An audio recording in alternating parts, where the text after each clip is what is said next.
In this video, you're going to practice writing inequalities with X and Y. So these are your special types of lines. So you want to go back and remember HOY, H-O-Y, horizontal lines have zero slopes. Y equals a number. So they're horizontal, they go left to right. VUX is V-U-X. Vertical lines have undefined slopes. X equals a value, and they're vertical lines. So here are your inequalities. When we graph one variable inequalities on a coordinate grid, we start by graphing the corresponding vertical and horizontal line. And then we shade above if it's y is greater than or y is greater than or equal to. We shade below if it's y is less than or y is less than or equal to. We shade to the right of x equals or x is greater than or x is greater than or equal to. We shade to the left when it's x is less than or x is less than or equal to. So here are your two examples. If I looked at y's less than -5, I want to go back and remember that this is a horizontal line because it's y equals, going back to equations. And so looking at this, it's a dashed line because it's not equal to, so it's dashed at -5 on the y. And because the inequality symbol is less than, we shade all the values below. So anything below would be a solution to this inequality. For this example, we have x is greater than or equal to 2. So again, if it's x, it's a vertical line. Since this is a equal to symbol, we have a solid line. And when your inequality is pointing to the right, well, think about this. All the values that are greater than 2 are to the right. So you shade everything to the right of +2. Now we're going to go ahead and look at some examples. Example A, we're going to graph the inequality and determine whether or not the points are solutions to the inequality. So let's start with this first example. When I look at y's greater than or equal to 1, I want to recognize that it's a y, so I know this is going to be a horizontal line. And then I want to ask myself, is this a solid or dashed line?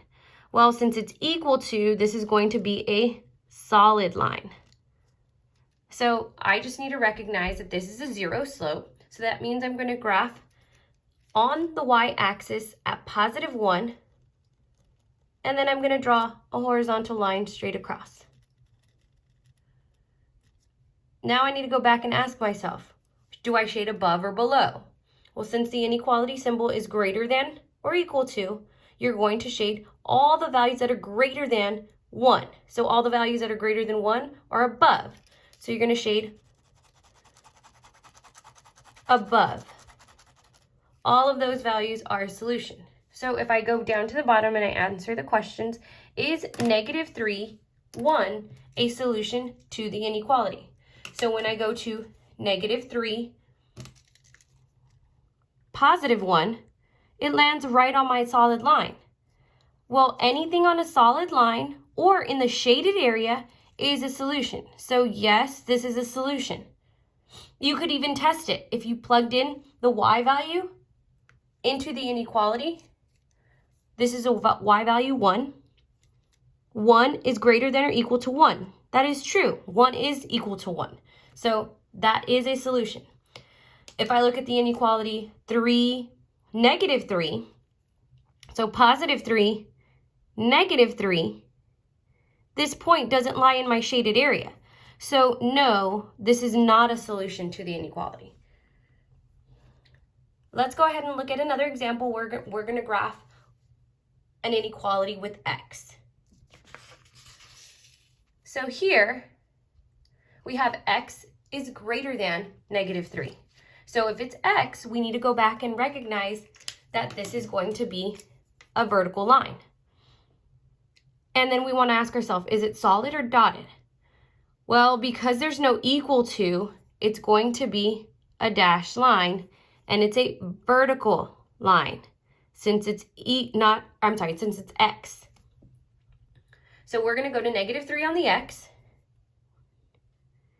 put a point at -3, and then you draw a dashed line, dashed vertical line, because it's x. And then we ask ourselves, Since our symbol is going to be a greater than symbol, we shade everything that's greater than -3. Well, are the values greater than -3 to the right or to the left? They're to the right. So you're going to shade all of this area to the right. These recognize, or this symbolizes any point in this shaded area is a solution. So when I go to answer the questions, is -3, +1 a solution? Well, -3, +1 lies on this dashed line. Anything on a dashed line is not a solution. So this is no, because it's on the dashed line. If I look at the inequality, or the point 3, -3, +3, -3, that lies in the shaded area, so yes, this is a solution. I can go back and plug in those values as well. If I plug in a -3 for x, -3 greater than -3, that's not true. They're equal to each other. So that's why that is not a solution. If I plug in a +3, +3 is greater than -3, yes, that is true. So this is a solution. Now you're going to try on your own.